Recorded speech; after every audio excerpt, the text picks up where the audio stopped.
Hey guys, it's Sarah with Lavender and Birch Home Staging. I decided to do a video this week instead of a blog because I really wanted to share with you my heart about a couple things. We are at the time of year where you might be thinking about selling your home. You're not sure. You may have made the decision to sell it. I don't know. But there's a couple of things that I want to share with you that I've learned from my own home selling experience and doing what I do. Many years ago, I tried selling a house and I hired a realtor. I did not do any interview and that did not work out very well. Basically 4 agents later, I tried selling the house by myself. Still to no avail. And then I finally found an amazing realtor who got an offer on the table.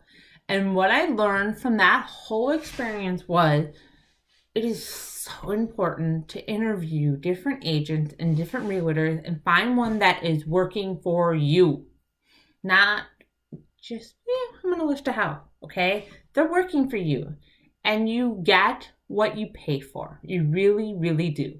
So if you're listing it yourself, you have to do all the work yourself, okay? If you get a good agent who deserves every penny that you are going to pay them, they will earn every penny you pay them.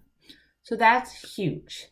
The next thing that I really think a lot of people, even realtors, forget is this is the largest asset you own, most likely, and you are preparing to sell it. And you love this, and you may have 20, 30 years of memories. You may have 5 months of memories. I don't know. But it is a huge asset for you. And I really want you to remove your emotions from it. And you need to put on the buyer's eyes. And you need to look at this home from the buyer's perspective. Because they need to make that emotional connection to the home in order to make the offer and buy it. Now, I offer a service called a walkthrough, and for $150, dirt cheap, guys, that I come in and I walk the homeowner through the whole process of what a buyer is seeing. It may be a home that you love and you cherish, but the buyers are most likely watching HGTV. They most likely want the most they can get for their money, and they want to make that connection and make that home to make their memories in. So that being said, sometimes you need to step back and look. If your home is a lot of bold colors and you have a person who doesn't like bold colors coming in, they're not going to make that emotional connection. You really need to step back and look at who's my target market. Who is it? A first-time home buyer? Is it a second-time kind of long-term home? Is it who's my market? And what do they see? And if you can't do that, that's where I come in handy. And I go room by room by room with you, and I really look at it, and I give you a checklist.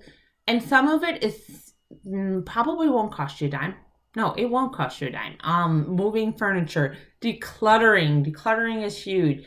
It may cost you a can of paint, which, yes, it may be a pain to paint, but it could add 5% onto your sale price. Okay. So is $50 worth 5% of your house sale? I'd say so. Some homes might need new flooring. Yes, flooring's more expensive. However, is that going to add 10, 20% on your sales price at the end? Because you're doing the work. Now, some people give me, well, the buyer's going to want to pick their floor. There's very few buyers that want to pick out their floor. I mean, I'll just be honest with you. They're spending all their money on the home, and then what they have left, they want to spend on decoration. They really don't want to spend it on flooring. They'll replace the floor in 5, 10 years down the road, but most likely, most homeowners will live with whatever floor you have in. So if you have a floor in that is clean and fresh and up to date, they will be much happier and they will get that emotional connection. The emotional connection is so huge for the buyer, because if they make that connection and then they go to closing and they want that home. They're going to fight to get that home. They're going to be in it for the long run once their emotions are attached to it. Okay, so you really want to create that. And so spending that time to do that is huge. Here in Wisconsin, I want to give you guys a couple tips. How do I say this nicely? Make sure that every room has a light in it.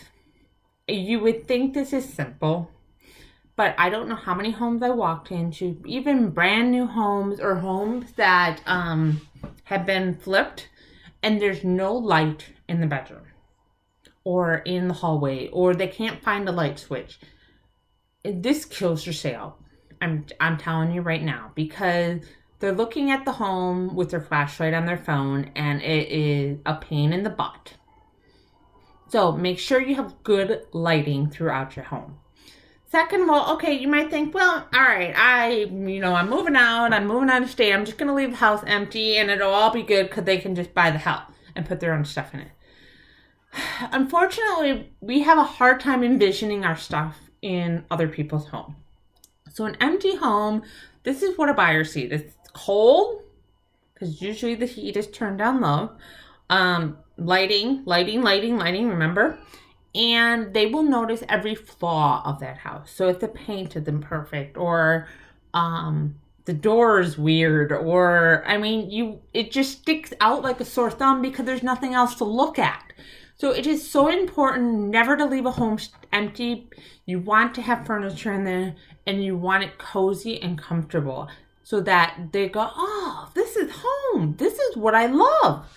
And so if you do a walkthrough and you decide you're moving out, I do offer full staging, but that's not like you have to, but it's an option for you, because that's going to get your house sold. I've seen this with $1 million homes. They're empty and they look like boxes. Okay? So there's that line between looking completely empty and completely full. I've also seen homes where a collection, lots and lots of collection, which the homeowner loves and appreciates, and some of them I find fascinating myself. However, not every buyer may relate to that or want that. So you really have to kind of sort through what is too much and what is enough. And that's where I really come in handy, and I really work alongside you, because this could make a difference of A, sitting on the market, B, 5, 10, 25% more sales in the end. If you go to homeresources.com, they did a survey on 4,200 homes in 2018, and they found that 85% of homes that are staged sold faster than their counterpart. And not only did they sell faster, they sold for 5 to 25% more than their neighbor who didn't stage. So really take some time and look at your investment, get the most money out of it, take that little time to do the elbow grease. It's going to make all the difference in the world. I would love to walk alongside you and your realtor. I would love to help you get that home, get the top dollar. So reach out to me. My website is lbhomestaging.com. You can follow me on Facebook at Staging Milwaukee, and on Instagram as well. Would love to hear from you, and have a great day and good luck.